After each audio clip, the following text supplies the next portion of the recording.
Tetapi intinya adalah untuk membuat ketahanan pangan, membuat cadangan pangan. Saya kira nggak perlu tunggu berapa tahun, ini tahun harus selesai lah.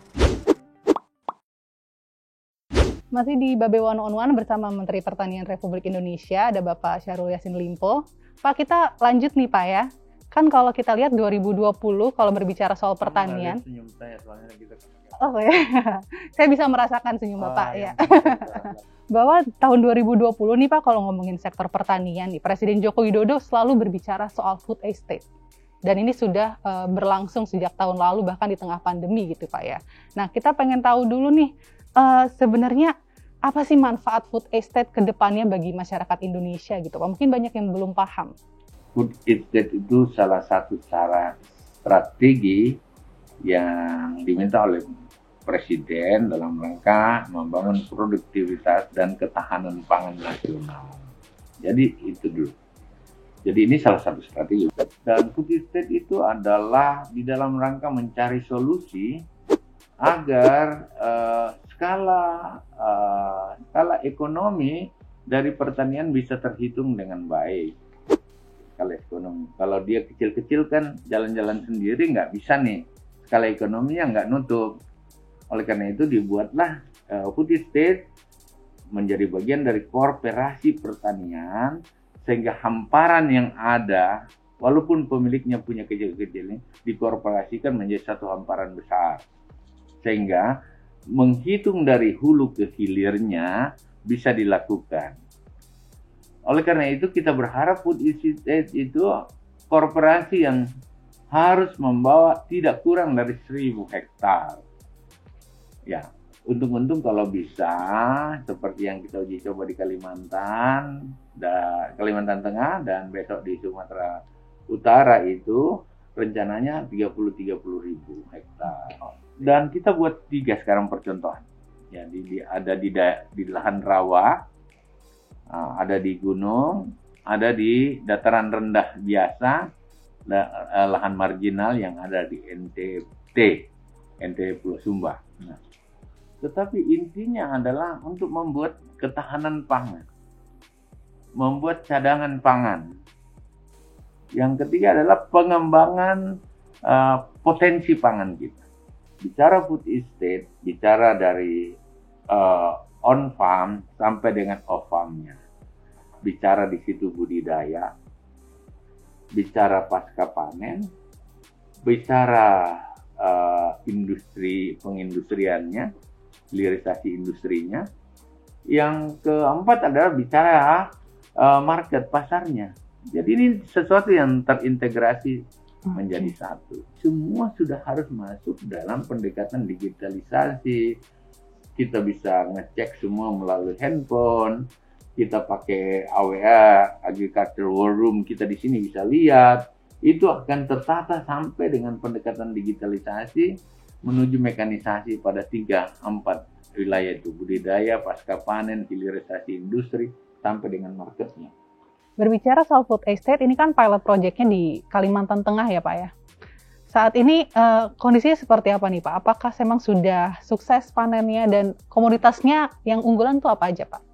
Dari 30.000 hektar di sana, di 2 kabupaten dan dibagi dalam 5 zoni. Di Pulang Pisau itu hampir saya katakan 100% mulai olah, tanam, dan panennya sudah jalan sesuai dengan harapan kita. Tapi di Kapuas, dari 20.000 hektar di sana, ada 10.000 yang sudah tanam dan sekarang persiapan untuk panen. Ada 10.000, katakanlah 9.000 lebih, yang baru kita bisa selesai olah dan masuk pada sektor pertanaman sekarang. Kenapa? Karena pada daerah itu ketinggian rawanya di atas 30 cm. Ditambah dengan curah hujan yang terus turun yang secara ekstrim berapa bulan terakhir ini, membuat memang agak berat kita untuk bisa mengintervensi. Harus tunggu dulu in out dari floating rawanya. Karena kita udah pompa keluar airnya dari katakanlah persawahan yang ada di situ, tapi di luar juga genangannya tinggi masuk lagi. kita nggak bisa intervensi. Saya durungkan 3 gugus tugas hari ini, waktu ini, dan 3 gugus tugas itu sudah mencapai pada tingkat katakanlah yang tersisa yang 9.000 lebih itu, hampir saya katakan olahnya selesai, tanamnya sebagian besar sudah selesai. Di laporan yang ada saya terima, tapi saya kan harus lihat sendiri. Saya tidak suka kalau cuma dilaporin aja. Oleh karena itu yang dilaporkan sama saya sudah di atas 86%. Seperti apa sih Pak target perluasan food estate Indonesia mungkin di tahun 2021? Kalau model ini kemudian hasilnya memang baik, ya sekarang harus bisa dikembangkan pada 34 provinsi. Kita kan punya 500 kabupaten kota nih lebih. Harus kita capai karena dengan gitu skala ekonominya bisa terhitung. Dan kita udah bisa tahu ini hasilnya berapa harus dijual, kemana harus jualnya kan udah sampai gitu. Bayangkan kalau dia bisa panen 2-3 komoditi, misalnya kelapanya udah jadi nih. Kalau dia dalam skala yang ada kan berarti bisa buat industri minyak kelapa, industri nata de coco, bisa buat industri berikat untuk tempurungnya, bisa buat industri sabuk, itu dari kelapa yang ada di samping-sampingnya. Dan kalau satu hamparan atau satu eksklusif 1.000 hektar itu bisa 20.000, skala ekonominya langsung jalan tuh. Berarti 2 tahun kemudian kita harus persiapkan ada industri itu. Karena ada sumbernya, apalagi varietas yang kita pakai ini varietas yang bagus kan. Kelapa Genja yang bisa produksi sampai 180 biji per tahun. Nah, berarti kita bisa hitung gitu. Ternaknya, katakanlah itiknya, yang kita turunkan di sana, itik ini harusnya bisa menjadi telur asin. Harga telur asin kan begitu mahal dan banyak peruntukannya. Dan mungkin saja itu akan menjadi kekuatan-kekuatan.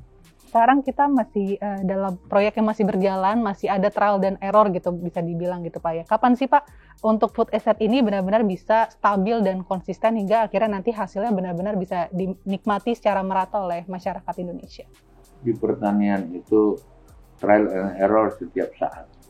Tapi tidak ada jeda waktu untuk tidak bisa kita benahi. Karena pertanian 100 hari, kita mau mulai lagi sesuatu yang baru. Kan? Oleh karena itu saya kira nggak perlu tunggu berapa tahun. Ini tahun harus selesai lah. Bahwa ada yang belum mencapai tingkat maksimal, ya namanya lahan baru. Apa saja lahan baru yang di konteks baru membutuhkan sebuah proses. Tetapi kegagalan nggak boleh terjadi menurut